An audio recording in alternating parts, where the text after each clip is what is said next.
The Houston Texans moving to 2-0 on the season thanks to a grinded out Sunday Night Football victory over the Chicago Bears. 19-13 the final score in what was a performance that was good enough for the second week in a row. And that's what good teams do in the NFL. They win games when everything's not firing on all cylinders like this one was for the Houston Texans. Back-to-back weeks where it was good enough for a good team to get a win. Now, the Texans want to be much better than good. They want to be a great team, and if they're a great team, they'll play this type of game a whole lot less over the course of the season. If they were a great team, they would have put the Chicago Bears away there in the second half, but good enough. You don't want to turn your nose up at a 2-0 start, especially when last year started out 0-2.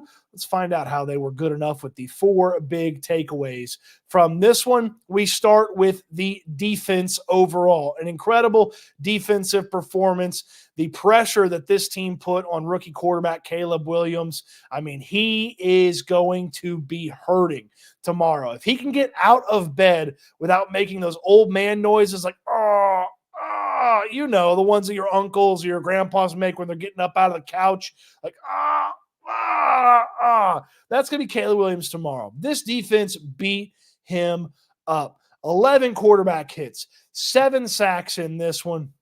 It was a fantastic performance by that front seven to really heat up Caleb Williams, force him to make some decisions and make some quick decisions. And a lot of times it worked in benefit to the Texans that Williams was having to make those quick decisions. You had Will Anderson and Danielle Hunter meeting at Caleb Williams for a sack that they shared. Anderson got his own.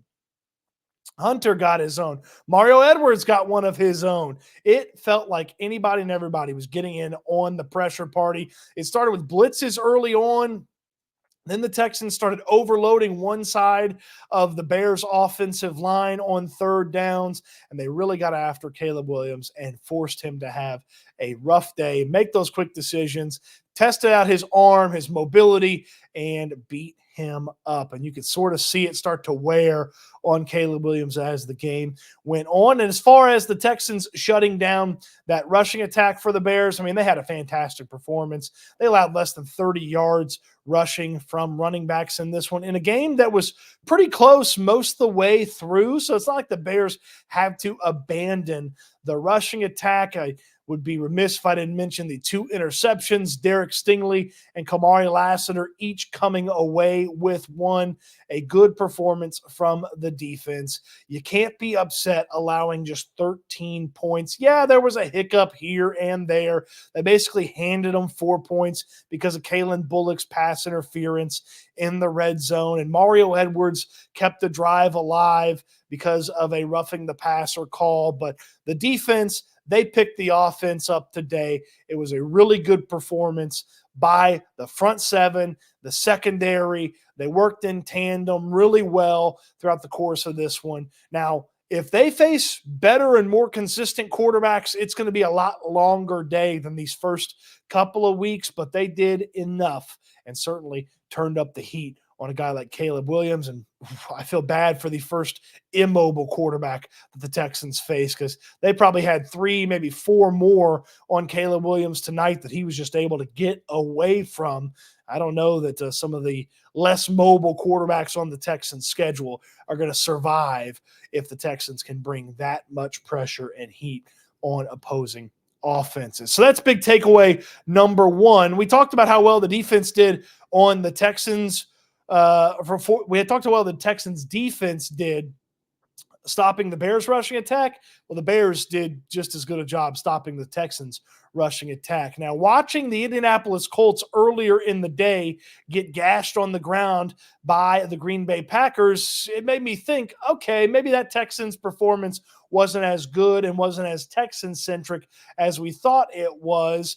And turns out we might have been right if we were on that line of thinking. The Texans couldn't get anything going on the ground. And credit to the Bears, this was a defense that allowed the fewest rushing yards per game last year in the NFL. And they only allowed 100 rushing yards from running backs last week against the Tennessee Titans. So this is a solid defense against the run, but nothing was clicking for the Texans. Guys were getting blown off of the football. Jared Patterson got blown up a couple of times.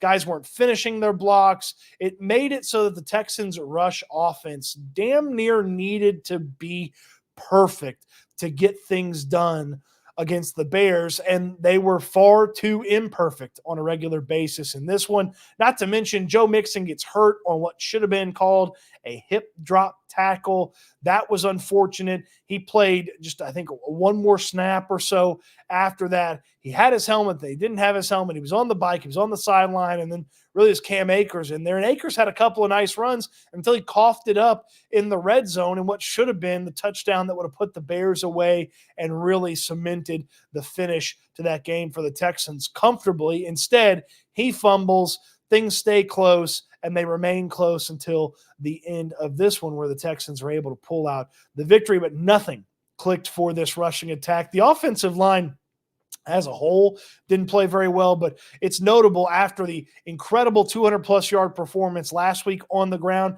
That may have been more and much more about the Indianapolis Colts than it was about the Texans' success. Nothing clicked on the ground against the Bears. Credit to the Bears. Okay, they did a good job, and they were cutting off some of those cutback lanes that Mixon had a lot of success with last week, but they did not run the football well against the Bears, and that stuck out like a sore thumb. And it kind of led to the third big takeaway, which was the offense overall just they're very disjointed. CJ Stroud said they came out flat there in the second half. I didn't love the way Bobby Slowick operated in the second half. I felt like there were matchups to exploit that he didn't exploit. There were ways to get some of that heat and pressure away from CJ Stroud that the Bears started to bring there in the second half that he didn't really adjust. Like he had a nice punch, and then Matt Eberflus and the Bears counterpunched, and then Slowick didn't have anything else to really hit with after the counter punch. It felt like the Bears started to kind of control things. They got after CJ Stroud a couple of times. The pass blocking was poor yet again. Inconsistency up front. Penalties. Titus Howard had a penalty. Laramie Tunsil with a couple of false starts. One of them on third down. One of them almost cost him a field goal. Thank God Kaimi Fairbairn can kick it from as far as he can. It almost cost him points there at the end of the first half. But just a disjointed offense that never really clicked. We'll talk about the one really nice part of the offense here in just a moment, but couldn't get Diggs going. Tank Dell's getting used like a gadget player. Dell's getting used like a guy that wasn't on pace for 1,200 receiving yards and 12 touchdowns last year. Like, can we get Tank Dell split out trying to beat a defender and get him the football? He finishes with 3 carries and 1 reception in this game. I know that stuff wasn't working on the ground, so you're trying to gimmick and piece some stuff together, but can you just throw Tank Dell the football and stop throwing it to him in these gadgety, gimmicky, weird ways and just treat him like a normal wide receiver? Yes, Tank Dell should have caught that pass over the middle, and if he caught it, he's probably still running. I don't think any Bears player was catching him. He should have come up with that one, but I just didn't love the way the offense operated. They let CJ Stroud get pressured far too much. The rushing attack didn't get anything going. They got into some third and long situations, which was difficult. This is a solid Bears defense that they went up against, but there was no counterpunch to the counterpunch for Bobby Slowick, and that was probably one of the more disappointing pieces to this Texans performance. The best part was there were 2 huge standouts as far as scoring and taking care of their business. Nico Collins, Kaimi Fairbairn. Thank God they're on the Texans, or the Texans would have walked out of there with a big fat loss on their record. Collins was fantastic, as it seems like he usually is for this team.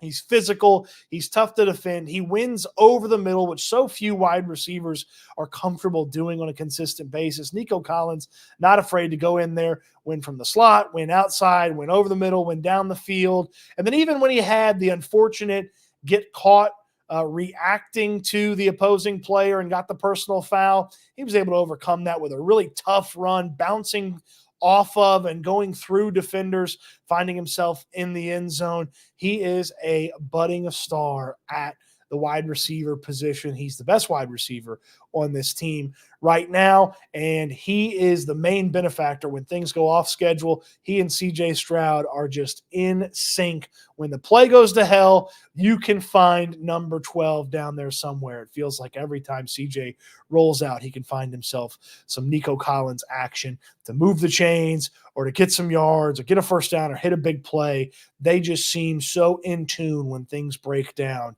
It's fantastic to watch. And I'd be remiss if I didn't mention Kaimi Fairbairn taking care of his business. To think about where he was at the end of the regular season last year, where a missed extra point nearly cost the Texans their chance to go to the playoffs and win the division. And now for him to have been as steady and as clean in his operation to this point, man, it is a disaster of a season if the Texans have a lesser kicker. They probably are 0-2 if they have a less impressive kicker than Kaimi Fairbairn. He's been excellent. He was excellent again in this one, including hitting that really long one right before half so that, yours truly and anybody else that wanted to do that, hit that first half over on the Texans team total. So Collins, Fairbairn, two huge pieces in this one that have to get mentioned as one of the big takeaways. What was your big takeaway from this one? Let me know in the comment section